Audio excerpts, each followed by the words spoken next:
반갑습니다, 여러분.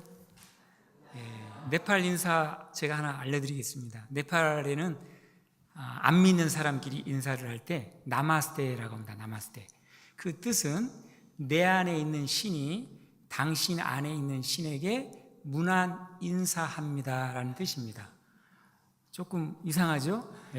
여기는 신이 너무 많아요. 3억 3천의 신이 있어서 이렇게 소도 신이고 개도 신이고 까마귀도 신이고 다 신입니다. 그래서 이제 크리스찬들이 그 이름이 인사법이 좀 이상해서 바꿨습니다. 자이머시라고 바꿨는데 크리스찬끼리는 자이머시라는 인사를 합니다. 자이머시는 무슨 뜻이냐면 예수님이 승리했습니다 라는 뜻입니다. 그래서 우리는 크리스찬이기 때문에 이 시간 서로 보면서 이 손을 이렇게 대고 자이머시 합니다. 같이 옆 사람에게 자이머시 합니다.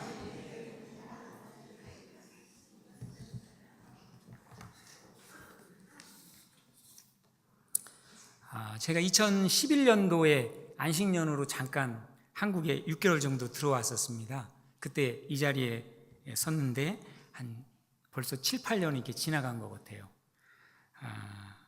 저는 목사님과 또 여러 성도님들의 섬김과 또 후원으로 네팔에서 한 13년 정도 이렇게 잘 살다가 이렇게 왔습니다. 제가 처음에 제주도에 온 것은 98년도였습니다. 서울에서 대학생 사역을 하다가 제주 열방대학으로 사역을 이동하게 되면서 3년 정도 제가 살았는데요. 그때 이제 청년부를 맡아서 제가 사역을 했었습니다.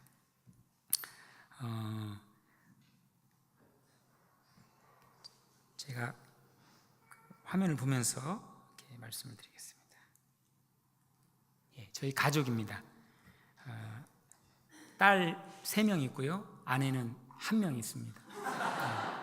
네팔은 처가 많이 있습니다. 그래서 이렇게 몇 명 있는지를 밝혀야 됩니다. 저는 아직까지는 1명 있습니다. 저는 힌두권이라는 힌두를 믿는 사람들이 한 89% 정도 있는 네팔이라는 나라에 살고 있습니다. 타문화권이죠. 여러 가지 컬처 샥이라고 하는 것들을 매일마다 이렇게 경험하고 있습니다. 한국에서는 나하고 조금 다른 사람, 생각이 다른 사람, 조금 속된 말로 또라이라고 하잖아요. 또라이를 가끔 만나잖아요. 한국에서는 몇 년에 한 번씩 이렇게 만날 수 있는데 거기는 집 밖에 나가면 다 또라이입니다. 제가 생각할 때는 너무 생각이 틀리고 어떻게 저렇게 행동을 하는가 하는 사람들이 너무 많습니다. 타문화권이죠, 그것이. 근데 저는 집에 오면은 또 다른 타문화권이 저를 기다리고 있습니다. 그녀들만 사는 또 다른 세상에 제가 들어오게 됩니다. 그래서 저는 이중 타문화권에서 살고 있습니다. 저는 2006년도부터 네팔에서 캠퍼스 사역, 제자훈련 사역을 감당하고 있는데 저희 아내는 여성 인권 사역으로서 여성의 인권이 너무 낮은데 그것들을 좀 이렇게 교육하고 특별히 여성들이 굉장히 어려워하는 그 피해 문제, 부정하다고 생각해서 하나님 신에게 못 나가게 하는, 피가 나면 신에게 못 나갑니다. 그래서 여성들이 한 번씩 1년에 한 달에 한 번씩 하는 그 시간이 됐을 때 격리시킵니다. 차오 파티라는 제도가 있어서 격리시켜서 다른 사람을 못 만나게 합니다. 만나게 되면 나도 부정하게 되기 때문에. 그래서 그런 어려움들이 있어서 그거를 좀 이렇게 교육하고 또한 그거를 처리할 수 있는 대한생리대를 무료로 보급하는 그런 사역을 감당하고 있습니다. 네팔은 인도와 중국 사이, 티베트 사이에 위치하고 있는 나라입니다. 한국 남한보다는 조금 크고요. 한반도보다는 조금 작습니다. 인구는 약 3,500만 정도의 인구를 가지고 있습니다. 2015년도에 지진이, 네팔 대지진이 있었죠. 4월 25일 날 강도 7.9의 큰 지진이 있었고 또 한 2주일 정도 후에 7.4의 2차 지진이 있었습니다. 약 8,000명 정도가 죽었고요. 많은 가옥들이, 학교들이 무너졌습니다. 이 지진으로 말미암아 네팔이라는 나라 자체가 남쪽으로 3m 정도가 이렇게 이동했습니다. 건물이 이동한 게 아니고 차가 이동한 게 아니고요, 땅덩어리 자체가 이동했습니다. 3m 정도. 엄청난 규모의 지진이었다는 걸 알 수가 있죠. 이 지진으로 말미암아 많은 선교사들의 삶에 변화가 있었습니다. 저도 제 삶에도 굉장히 많은 변화가 있었습니다. 첫 번째로 저희 가정에 문제가 생기기 시작했는데, 저희 둘째 딸이 트라우마를 겪고, 또 저희 아내가 그 지진 트라우마, 나아가서는 공황 증상이 나타나기 시작했습니다. 버스를 탄다든지 좁은 공간에 들어가는 게 되면 이렇게 두려움이 갑자기 오게 되고, 심장에 통증이 찾아오는 그런 일이 반복되는 현상이 찾아왔습니다. 첫째 딸이 대학교를 한국으로 오게 되면서 저희 아내와 저희 세 딸이, 저는 그때 비자 문제가 있어서 못 왔고요, 저희 가족이 한국에 나오게 됐습니다. 그래서 이제 수시 접수로 저희 첫째 딸을 하는 과정에 한 달 하고, 첫째 딸만 남겨놓고 둘째 딸, 셋째 딸, 아내는 네팔로 돌아오는 거였습니다. 근데 갑자기 지진 나고 2달 만에 저희가 한국에 오게 됐는데, 한국에 와서 갑자기 둘째 딸과 저희 아내가 공황 증상이 막 심해지기 시작했습니다. 그래서 저희 아내는 못 돌아왔습니다. 치료를 받아야 되기 때문에. 그래서 둘째 딸과 셋째 딸만 둘만 비행기를 타고 네팔에 오게 되었고요. 저희 아내는 한국에서 한 6개월 정도 공황에 대한 치료를 받았습니다.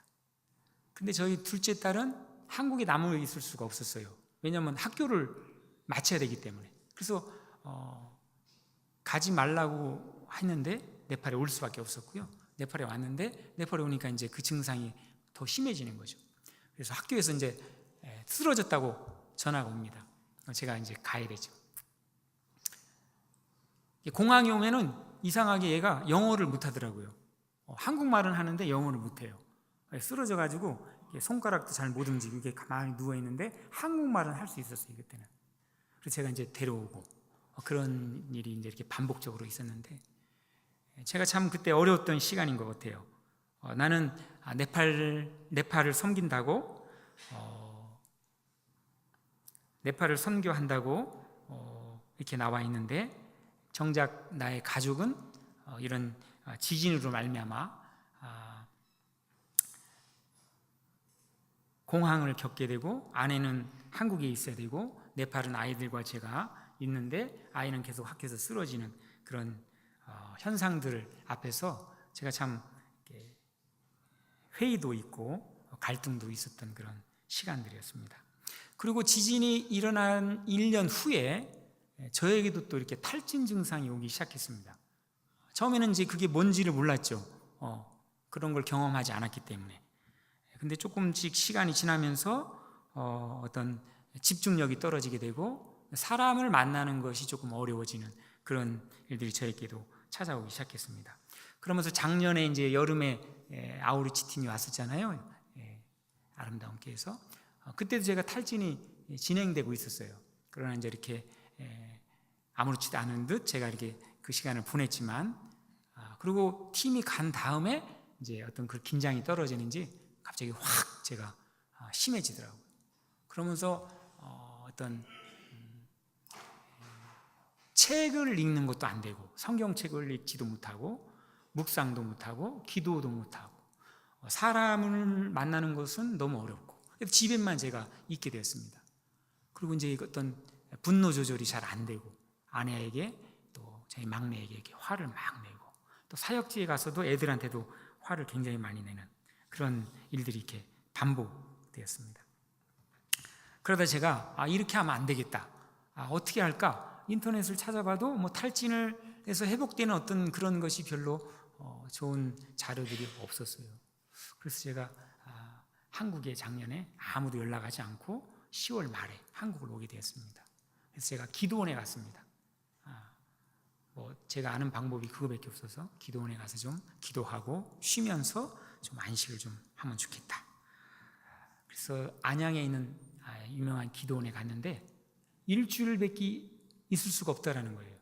저는 한 달 일정으로 왔는데 갑자기 뭐 어떤 그런 게스트하우스가 구해지는 게 아니거든요.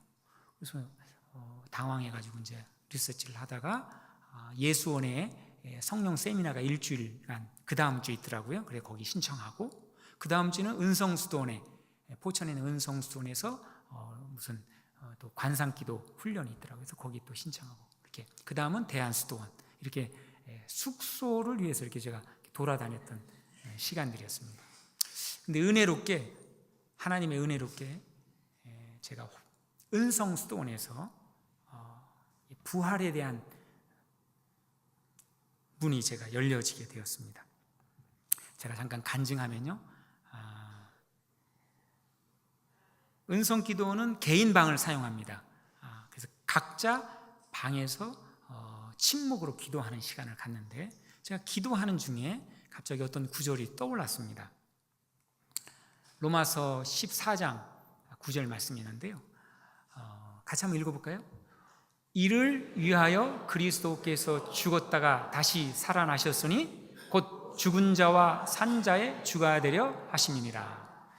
제가 이 말씀을 평소에 암송한 말씀은 아니었습니다. 저는 이제 내비게이터 69절과 189절을 가지고 암송하고 있는데 거기에 이 말씀이 없는 말씀이에요. 근데 제가 이렇게 눈을 감고 기도하는 중에 이 말씀이 탁 떠올랐어요.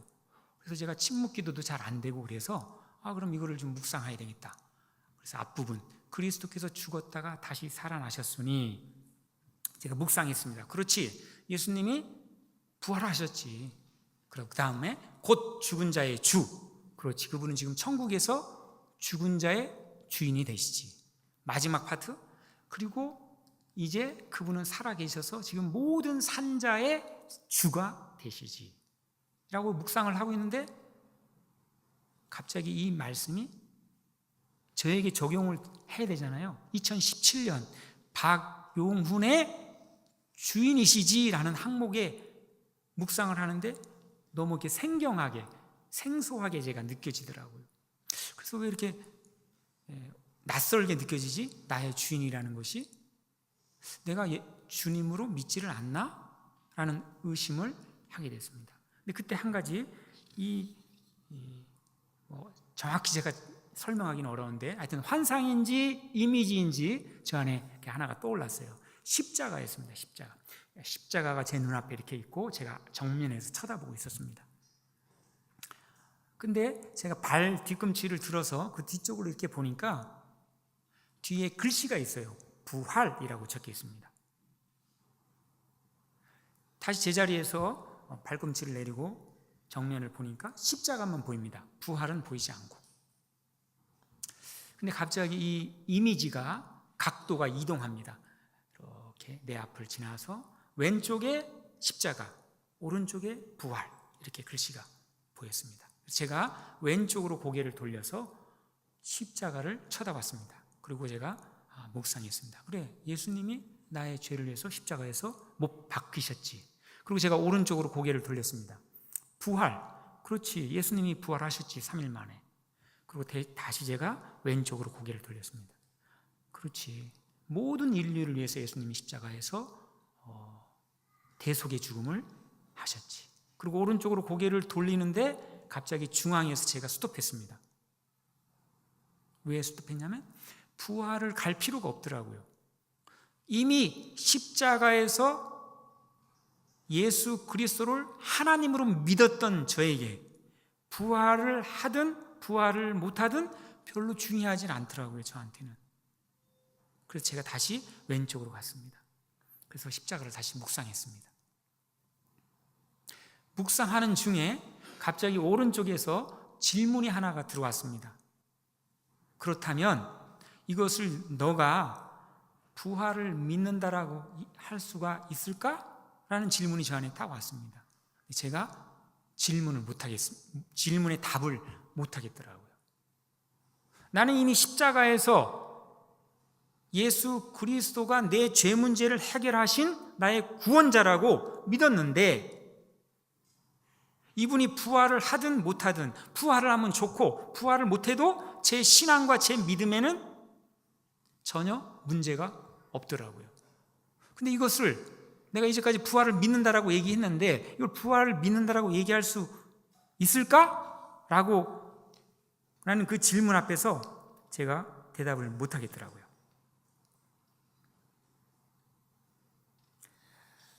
예전에 제 친구 생각이 그때 눈을 떴습니다. 그래서 제가 눈을 뜨고 제 친구 생각이 났습니다. 춘천에서 셀교회를 개척해서 한 5년 정도 된 제 친구가 있었는데 그 친구가 저한테 부활에 대한 이야기를 만날 때마다 부활에 대한 이야기를 하는 거예요. 그래서 아니 왜 너는 나를 만나면 맨날 부활만 얘기하냐? 부활 모르는 사람이 누가 있냐? 근데 부활이 중요하다고 하면서 계속 부활을 얘기하는 거예요. 아니 솔직히 너도 신학을 했고 나도 신학을 했고 너도 목사고 나도 목사인데 왜 자꾸 나한테 부활을 얘기하냐? 부활 모르는 사람이 누가 있냐? 라고 제가 늘 얘기했었거든요. 근데 이 시간에 부활을 믿는다라고 할 수 있을까라는 질문 앞에서 제가 그 친구가 생각이 나면서 제가 혼란에 빠졌습니다. 그 전에 내가 믿었었는데 분명히 부활을, 그럼 그때는 그거하고 이거하고는 어떤 차이가 있나? 혼란이 왔습니다. 그러면서 그때 제가 가지고 있었던 책이 있었는데 그 책을 이렇게 읽으면서 제 안에 이것에 대한 혼란함에서 제가 벗어나게 되면서 제가 알게 되었습니다. 제 이제까지 신앙이 1+1이라는 것을 알게 되었습니다. 1+1 아시죠, 여러분? 가게를 가면은 하나를 더 끼워주는 거죠. 예를 들면은 저는 핸드폰을 사고 싶어서 핸드폰 가게에 갔습니다. 그래서 모델을 고르다가 이 마음에 드는 모델을 제가 골랐습니다. 그래서 사려고 하는데 그 판매업자가 어떻게 얘기하냐면 이거는 1+1입니다. 그러면서 저한테 하나를 더 얹어주는 거죠. 핸드폰을 줄 수도 있고 아니면은 무선 스피커를 추가로 저한테 줄 수도 있죠. 그러면 저는 원래는 스피커에는 관심이 없었어요. 저는 핸드폰에만 관심이 있었고 핸드폰을 사려고 갔는데 공짜로 1+1으로 준다고 하니까 제가 그걸 거절할 이유는 없잖아요. 그냥 감사함으로 취하는 거죠. 제가 가지고 온 거죠. 자, 1+1은 이런 것입니다.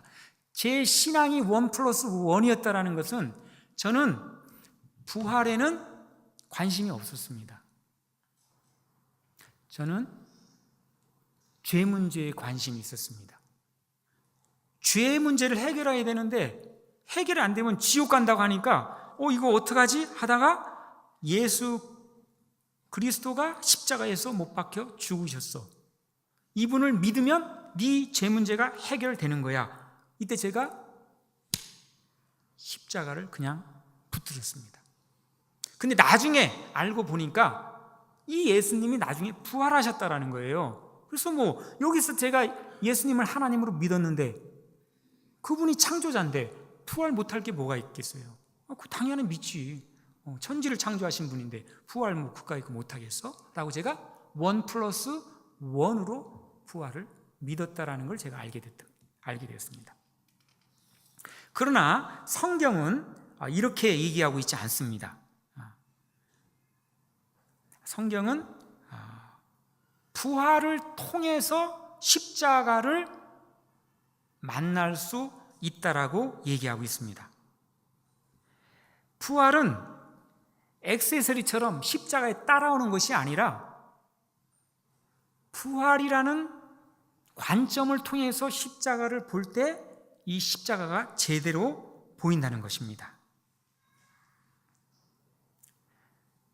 자, 십자가를 이거 한번 읽어보겠습니다. 같이 읽어볼까요? 이는 정하신 사람으로 하여금 천하를 공의로 심판하라를 작정하시고 이에 그를 죽은 자 가운데서 다시 살리신 것으로 모든 사람에게 믿을 만한 증거를 주셨습니다. 모든 사람이 믿을 만한 증거를 주셨다는데 그것이 무엇이냐면 부활이라는 거죠. 부활이라는 것을 통해서 십자가를 볼 때 십자가가 정확히 보인다는 것입니다. 그런데 저는 이제까지 부활의 관점으로 십자가를 보지 않았습니다. 십자가를 앞에서 봤던 것이죠. 자, 십자가를 앞에서 보면은 이게 조금 헷갈립니다. 자, 골고다 십자가에 예수님의 십자가만 있었던 것이 아니고요, 예수님 외에 2명의 강도가 있었습니다. 자, 예를 들어보겠습니다. 이걸 섞었습니다. 제가 이렇게 십자가를 섞었습니다. 그리고 짠, 어디에 계신 분이 예수님이십니까? 섞었습니다. 섞기 전에는 가운데였습니다. 섞었습니다. 어디에 계신 분이 예수님이십니까? 알 수가 있을까요? 모릅니다. 십자가에 죽었다라고 해서 예수님이 아닙니다. 제가 십자가에 죽으면 제가 예수가 되는 겁니까? 아니잖아요. 그런데 십자가에 죽으신 분은 예수님만 아니고 강도뿐이 아니고 그 당시에 수천 명의 사람들이 사형틀로 십자가에 많은 사람이 죽었습니다. 앞에서 보면은 어떤 십자가가 나와 관계가 있는 십자가인지, 하나님이 지신 십자가인지 알 수가 없습니다. 자, 뒤쪽으로 갑니다. 뒤쪽으로 가면은 아주 선명하게 십자가를 찾아낼 수가 있습니다. 다른 강도는 죽고 끝났습니다. 다른 수천 명의 사람들이 로마의 이 사형틀에 의해서 죽었지만 죽고 끝났습니다. 단 한 명, 단 한 분, 예수님만 부활하셨습니다. 자, 부활했다라는 것은 사람이 할 수 있는 것이 아니죠. 그거는 하나님만이 하실 수 있는 것입니다. 이 부활하신 분이 어떻게 부활했나? 하나님이니까 부활한 것이고, 그래서 이분이 어떻게 죽었나 보니까 십자가에 죽은 거예요. 그래서 그 십자가가 나와 의미가 있는, 나의 죄 문제와 관계가 있는 십자가가 되는 것입니다. 이것이 바로 증거를 통해서 십자가를 바라보는 겁니다. 증거를 통해서 하나님을, 예수 그리스도를, 인간 예수 그리스도를 하나님으로 믿을 수 있는 것입니다. 저는 이제까지 예수님을 믿는데 그냥 믿은 것이죠. 증거를 통해서 믿는다라는 얘기를 못 들어봤습니다. 여러분 들어보셨습니까? 예수님을 믿는데 증거를 통해서 믿어야 돼. 저는 18살에 예수님을 영접한 이후에 50이 넘었는데 한 번도 못 들어봤습니다. 근데 성경에 이렇게 적혀 있더라고요. 모든 사람이 믿을 만한 증거가 있어. 그것이 부활이야. 부활을 통해서, 부활이라는 증거를 통해서 십자가를 볼 때 어떤 십자가가 진짜 십자가인지를 보이는 것이고, 그 증거를 통해서 믿을 때 견고한 반석 위에 믿는 믿음이 되는 것이야라는 것을 저는 이번에 처음 알게 되었습니다. 저는 앞에서, 십자가를 앞에서 그냥 믿은 거죠. 그냥 찍었던 것이죠. 여러 십자가 중에 하나를 찍은 거죠. 그래서 그걸 믿은 건데 어떻게 믿었냐? 그냥 믿었습니다. 저는 그냥 어떤 근거를 가지고 믿어야 되잖아요. 우리가 사람을 만났을 때 이 사람이 믿을만 하다라고 할 때는 근거가 있어야 되잖아요. 이러이러하기 때문에 이 사람은 진짜 믿을만 해. 근거가 있어야 되는데 제가 예수님을 믿을 때를 돌아가 보니까 근거 없이 믿었습니다. 그냥 찍어서 믿었습니다. 저는. 왜 그랬을까? 그거는 저의 나 중심적인 그 나의 자아가 중요했던 것이죠. 내 중심적인 나의 모습은 내 죄 문제가 급한 것입니다. 내가 지옥 가는 것이 싫은 것입니다. 죄 문제를 해결해야 되고 지옥 가기 싫으니까 예수 그리스도가 십자가에서 이 죄 문제를 해결했다고 하니까 묻지도 따지지도 않고 덥석 믿었던 것입니다. 당연한 믿음, 무조건 믿음, 덮어놓고 믿는 믿음, 근거가 없는 믿음, 허약한 믿음은 이렇게 저희 삶 가운데 시작됐던 것입니다. 그런데 제가 성경을 읽다 보니까 사복음서의 예수님의 제자들도 저와 좀 비슷했던 것을 제가 알게 되었어요. 예수님을 쫓아다녔죠. 직업도 내려놨고 나름대로 헌신했습니다. 가정도 내려놓고 예수님을 쫓아다녔습니다. 3년 반 동안. 그런데 예수님이 원하셨던 믿음은 사복음서에서 나타나지가 않습니다. 그들도 예수님을 믿노라고 고백합니다. 그런데 그 믿음은 예수님이 의도하셨던 믿음은 아니었습니다. 어떤 믿음이었습니까? 오병이어 기적을 일으키니까 하나의 어떤 공급하시는, 나의 필요를 채워주는 하나님, 예수님으로 믿은 것이고, 선지자 중에 하나로 믿은 것이고, 메시아, 정치적인 메시아로 믿었던 것이지, 예수님이 의도하신 믿음은 무엇입니까? 인간 예수가 하나님이라는 믿음인 것입니다. 그것은 믿을 수가 없었습니다. 계속 헛발질하는 겁니다. 그런데 이들이 아주 중요한 전환점이 있었습니다. 천지개벽 같은 전환점. 엉뚱한 믿음을 가지고 있었던 이들이 예수님이 의도하신 믿음을 갖게 되는 사건이 있게 됩니다. 요한복음 2장 22절 같이 한번 읽어보겠습니다. 죽은 자 가운데서 살아나신 후에야 제자들이 이 말씀하신 것을 기억하고 성경과 예수께서 하신 말씀을 믿었더라. 3년 반 동안 예수님을 따라다니고 기적을 봤습니다. 우리는 우리 인생에서 한 번도 보지 못하는 기적들, 무리를 걷는 예수님, 오병이어 기적을 일으키시는 예수님, 죽은 자를 살리시는 예수님, 38년 된 병자를 일으키시는 예수님을 직접 보았습니다. 그리고 예수님과 함께 식사하고 같이 잠을 잤던 제자들이었지만 예수님이 하나님이라는 것은 믿을 수가 없었습니다. 내 눈앞에 있는 이 30대의 청년, 목수였던 사람이 자꾸 이상한 얘기를 하는 겁니다. 내가 아브라함 전에 있었어. 내가 하늘에서 왔어. 아버지와 나는 하나야. 이런 말을 할 때 이해를 할 수가 없었습니다.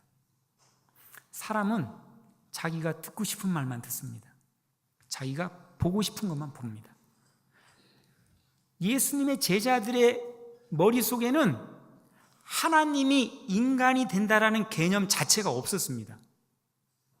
모세보다 조금 뛰어난 메시아가 올 것이다. 그가 우리를 해방시킬 것이다. 뭐에서? 지금의 문제는 뭐예요? 로마로부터 압제받는 거예요. 우리를 로마로부터 해방시킬 것이다 라는 그 개념을 가지고 예수님과 함께 따라다닌 겁니다. 그러니까 그런 개념을 가지고 있는 이들에게는 예수님이 내가 하늘에서 왔어. 아버지와 나는 하나야. 나를 본 자는 하나님을 본 거야 라고 하지만 무슨 말인지 이해가 되지 않는 것입니다. 그런데 이 요한복음 2장 22절을 통해서 그네들이 이제 자신들이 만들었던 예수님의 믿음에서 하나님이 의도하신 믿음, 예수님이 의도하신 믿음으로 전환됩니다. 무엇을 보고요? 부활하신 분을 보고요. 처음에는 유령이라고 했죠. 무서웠죠. 야, 유령은 살과 뼈가 없어. 만져봐. 손을 만져보고 옆구리에 손을 넣어봐. 그래도 무서워서 떠니까 어떡합니까? 야, 먹을 거 없냐? 라면서 생선 한 토막을 직접 먹으십니다. 영으로 부활했으면 생선을 먹을 수가 있습니까? 없습니까? 없습니다.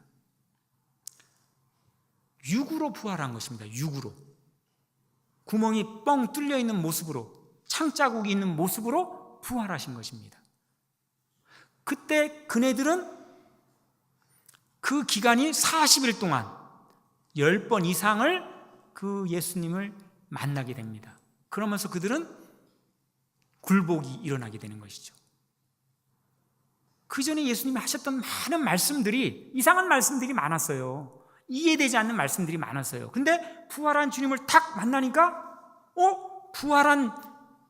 부활은 인간이 할 수 있는 게 아닌데 이분이 하나님이네. 그럼 이분이 하나님이라면 그 전에 이분이 해쳤던 말씀들, 이해되지 않은 말씀들, 그런 말씀들이 진짜네?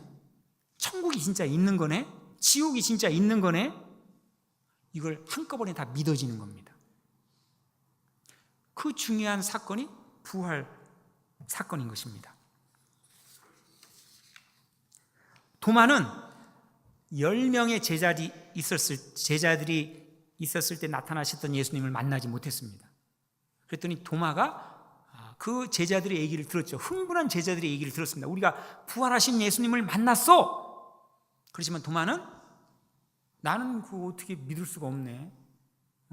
난 너희들이 말을 믿을 수가 없어. 나는 직접 만나봐야 되겠어. 그 못자국에 그 창자국을 내가 만져봐야 되겠어. 8일 후에 예수님이 나타나십니다. 그리고 도마에게 나타나시죠. 도마야, 나를 만져봐라. 그때 도마가 바로 굴복합니다. 그죠? 같이 한번 읽어보겠습니다. 도마에게 이르시되 내 손가락을 이리 내밀어 내 손을 보고 내 손을 내밀어 내 옆구리에 넣어보라. 그리하여 믿음 없는 자가 되지 말고 믿는 자가 되라. 도마가 대답하여 이르되 나의 주님이시요 나의 하나님이시니이다.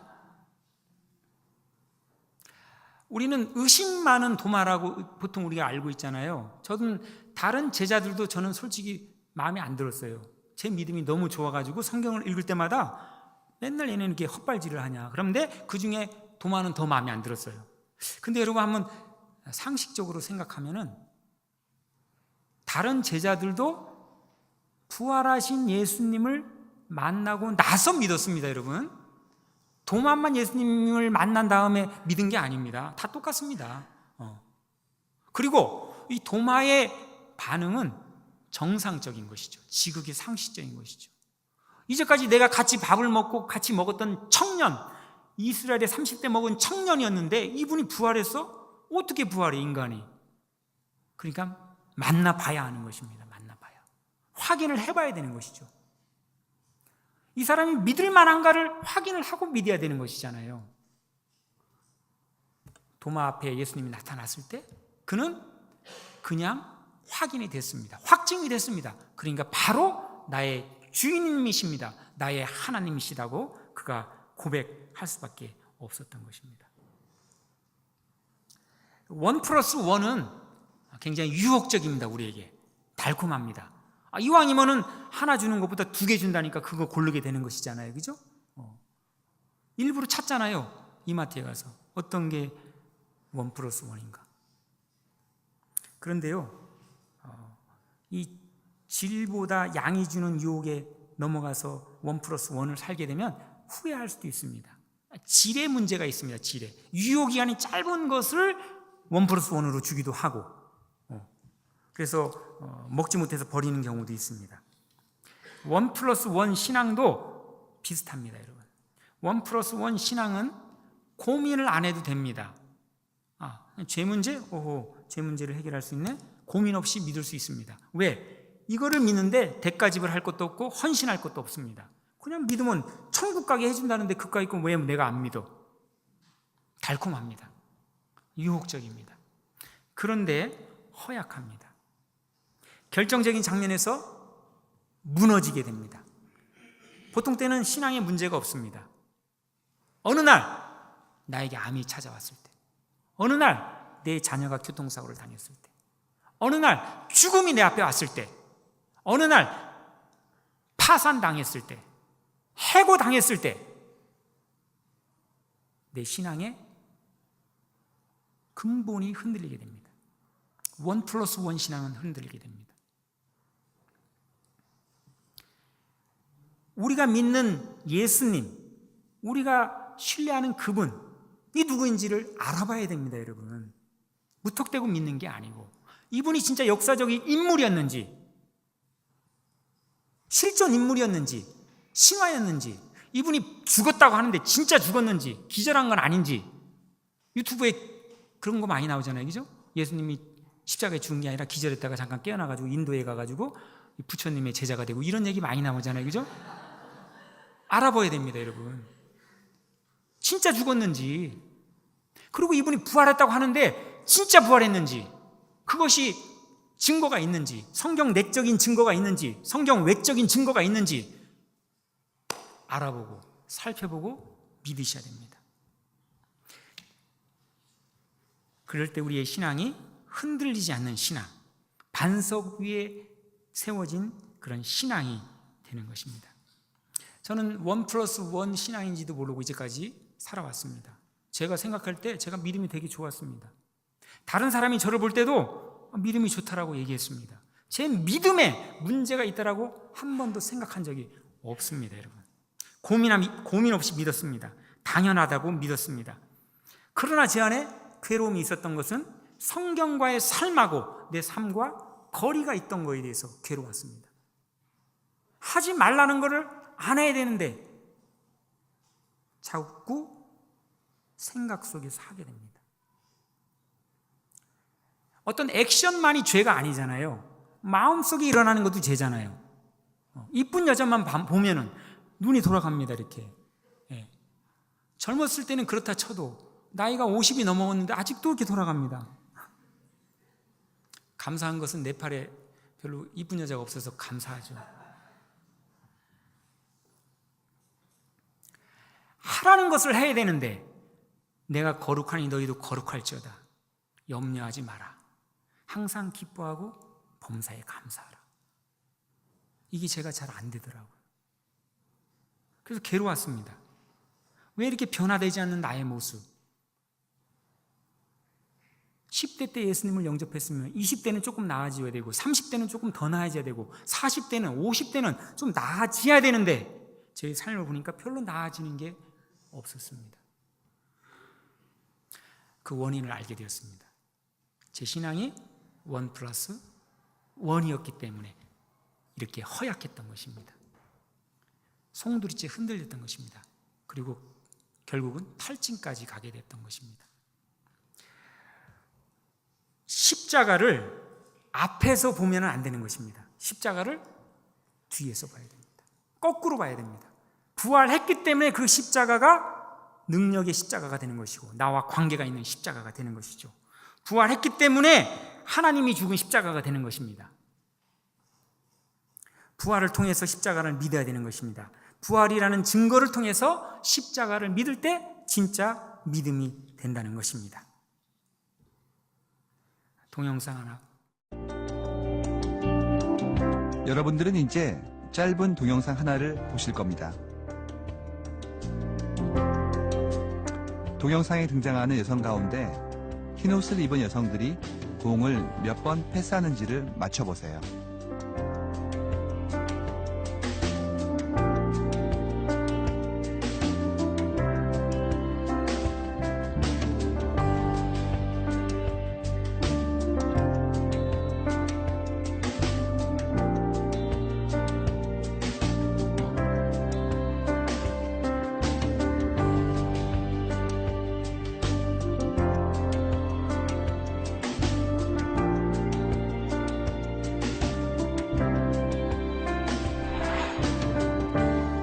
정답은 16번입니다. 그런데 혹시 고릴라 보셨나요?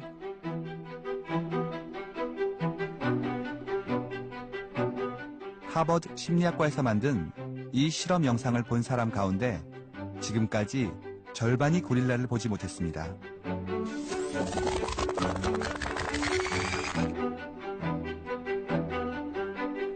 고릴라를 보셨다면 여성 한 명이 밖으로 나가고 커튼 색깔이 바뀐 건 어떤가요?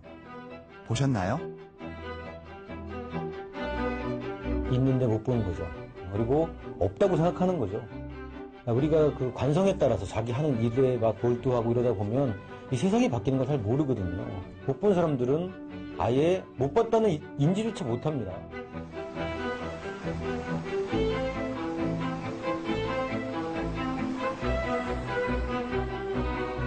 사람들은 종종 자신들이 실제보다 더 많이 알고 있다고 생각하는 경향이 있습니다. 앞서 봤던 고릴라 실험에서처럼 눈앞에서 일어나고 있는 변화를 보지 못하는 경우도 많이 있습니다. 하지만 방대한 데이터를 보면 눈으로는 보이지 않는 변화뿐 아니라 그 변화가 만들어내는 미래까지 가늠해 볼 수 있습니다.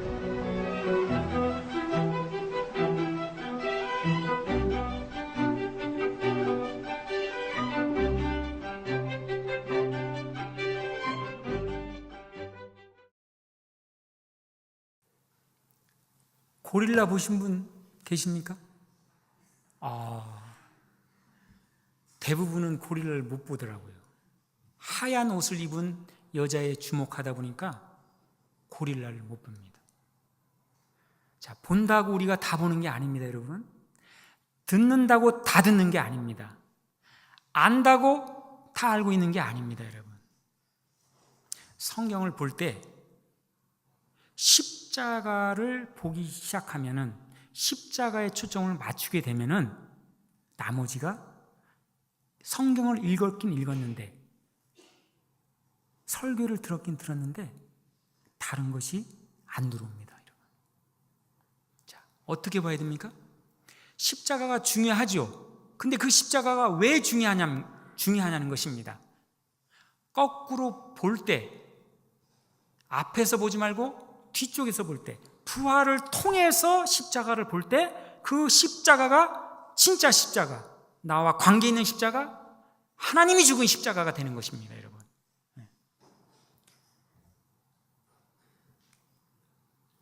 두 번째, 예수님이 하나님이라는 것. 인간 예수가 어떻게 하나님이라는 것을 알 수가 있습니까? 어떻게 인간 예수가 하나님이라는 것으로 우리가 믿을 수가 있겠습니까, 여러분? 그냥 믿으면 안 됩니다. 그냥 믿으면 보통 때는 모르지만 내 인생에 어려움이 찾아올 때, 사고가 날 때, 내 인생에 흔들림이 올 때, 지진이 올 때 뿌리채, 기초부터 다 흔들려 버립니다, 여러분. 증거를 통해서 믿는 것입니다. 부활했기 때문에 그분이 하나님이라는 것입니다, 여러분.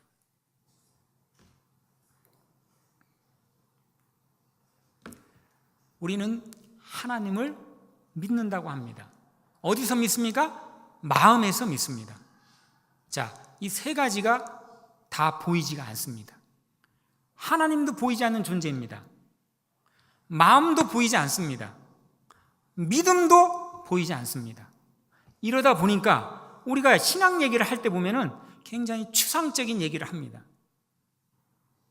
아주 애매한 얘기를 서로 얘기하고 있는데 그걸 영적으로 알아듣습니다. 아닙니다, 여러분. 신앙은 사실을 믿는 겁니다. 사실을. 실존했던 예수 그리스도를 믿는 것이고, 그분이 죽었다가 부활하신 역사적 팩트를 믿는 것이 우리의 믿음인 것입니다. 그리고 그분이 지금 살아계신 것이 추상적 개념이 아니라 지금 살아계신 것입니다. 그리고 우리 마음에 들어오시는 것이, 같이 사는 것이, 내가 너로 더불어 먹고 그는 나로 더불어 먹으리라, 이 추상적 개념이 아닌 것입니다, 여러분. 실제인 것입니다, 실제. 근데 보이지 않는 하나님을 보이지 않는 마음에서 우리가 열심히 보이지 않는 믿음으로 믿는다라고 할 때 이게 너무 애매한 것이죠. 하나님은 이렇게 믿는 방법을 우리에게 주시지 않았습니다. 실제적으로 주셨습니다. 하나님은 보이지 않습니다. 마음에서 믿는데 마음도 보이지 않습니다. 믿는데 믿음도 보이지 않습니다. 그런데 중간에 뭐가 껴있죠? 증거가 끼어 있습니다. 증거는 보입니다. 팩트입니다. 사실입니다. 역사적 사실입니다, 여러분. 그냥 저 하늘에서 하나님이 영적인 그분께서 너희들을, 나를 찾아가지고 나를 믿어라. 어떻게 우리가 하나님을, 보이지 않는 하나님을, 영적인 하나님을 어떻게 믿을 수가 있습니까? 그래서 그분은 직접 인간의 모습으로 이 땅에 오셨습니다. 보여주셨습니다. 그런데 문제는 빛이 어둠 가운데 왔는데 깨닫지 못하는 것입니다. 자기 백성 가운데 왔는데 자기 백성이 영접치 아니하는 것입니다. 기적을 보여줬습니다. 믿지 않습니다. 보이는 내가 인간이지만 내가 하나님이야, 저 하늘에서 왔어 라고 얘기하지만 신성 모독죄로 잡아 죽였습니다. 그래서 어떻게 했습니까? 증거를 남겨놓으신 겁니다. 증거. 부활이라는 증거를 남겨놓으신 것입니다.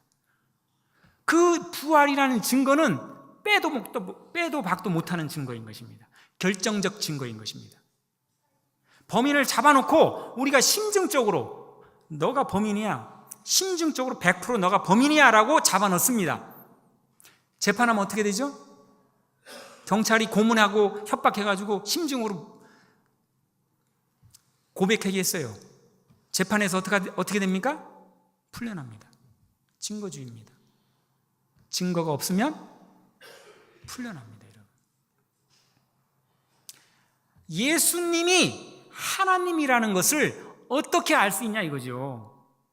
우리 성경에 쓰여 있는데, 힌두교인들은 말합니다. 우리도 성경이 있는데 니네만 성경이 있어? 무슬림도 마찬가지. 우리도 성경이 있는데. 그것이 증거가 아닙니다, 여러분. 부활이 증거입니다. 왜? 그 어떤 종교에도 부활한 하나님이 인간이 되는 개념 자체가 없습니다. 다른 종교는.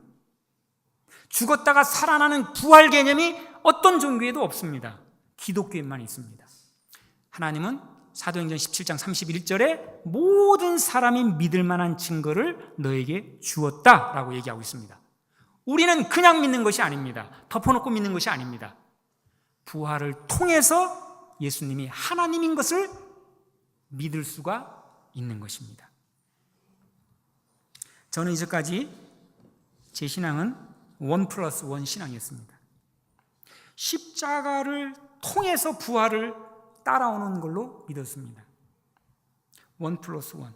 그러나 이것은 근거가 없는 믿음, 무조건 믿음, 그냥 믿는 믿음이죠. 허약한 믿음입니다. 무너질 수 있습니다. 외부적 충격에 의해서 무너질 수 있습니다. 혹시 이 시간에 여러분이 저와 같이 이렇게 1+1으로 믿어왔던 분이 한 분이라도 계시다면 이 시간 저와 함께 다시 영접하는 기도를 하셨으면 좋겠습니다. 한번 읽어볼까요? 하나님 아버지, 저는 죄인입니다. 예수님을 믿지 않고 제가 주인 되어서 살아왔던 죄를 회개합니다. 이제는 나의 죄를 위해 십자가에 못 박혀 죽으시고 부활하신 예수님을 나의 주인으로 영접합니다. 예수님의 이름으로 기도합니다. 아멘. 우리가 죄를 회개해야 되는데 어떤 죄를 회개해야 되냐면은 사람 사이에서 있었던 죄도 회개를 해야 되겠죠. 그러나 지금 이 시간에 우리가 하나님 앞에서 있는다고 한다면 그 하나님 앞에서 지은 죄를 회개해야 되잖아요. 그 하나님 앞에서 지은 죄가 뭐냐 이거죠. 내가 주인 되어서 살아왔던 것이 죄입니다. 이 내 마음에 예수님이 주인이어야 됩니다. 원래 오리지널 하나님께서 그렇게 디자인하셨습니다. 근데 우리가 하나님을 마음에 두기를 싫어하고 내가 마음의 주인 되어서 살아왔습니다.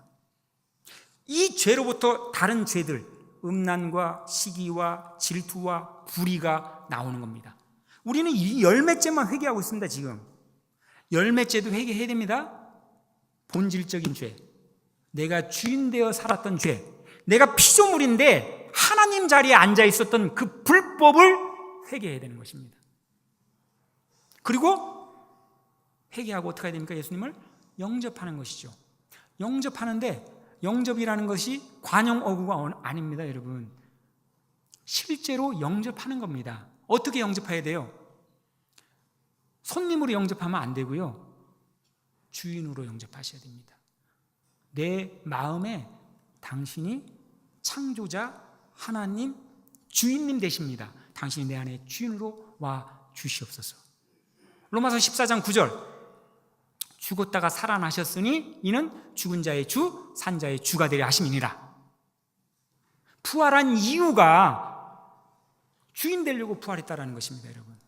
부활한 이유가. 근데 우리가 죽은 예수를 영접하는 게 아니잖아요. 부활하신 그분, 지금도 살아계신 2000년 전의 사건이지만 지금도 부활하셔서 살아계신 그분을 내가 영접하는 것이잖아요.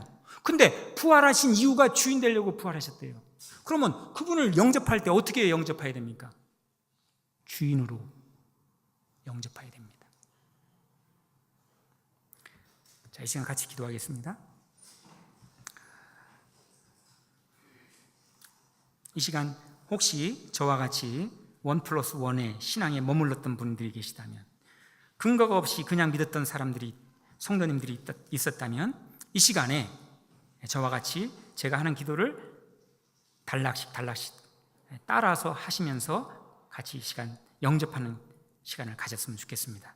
자, 따라하겠습니다. 하나님 아버지, 저는 죄인입니다. 예수님을 믿지 않고 제가 주인 되어서 살아왔던 죄를 회개합니다. 이제는 나의 죄를 위해 십자가에 못 박혀 죽으시고 부활하신 예수님을 나의 주인으로 영접합니다. 예수님의 이름으로 기도합니다. 기도하겠습니다. 살아계신 아버지 하나님,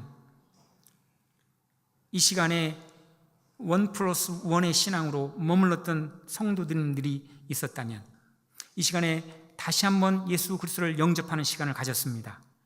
이제 우리의 삶에 오시옵소서, 주인으로 오시옵소서. 우리와 함께 주인으로 오셔서 함께 먹고 함께 기거하는 그 예수님을 찬송합니다. 영원토록 우리와 함께 하실 주님의 이름을 찬송합니다. 예수님의 이름으로 기도합니다.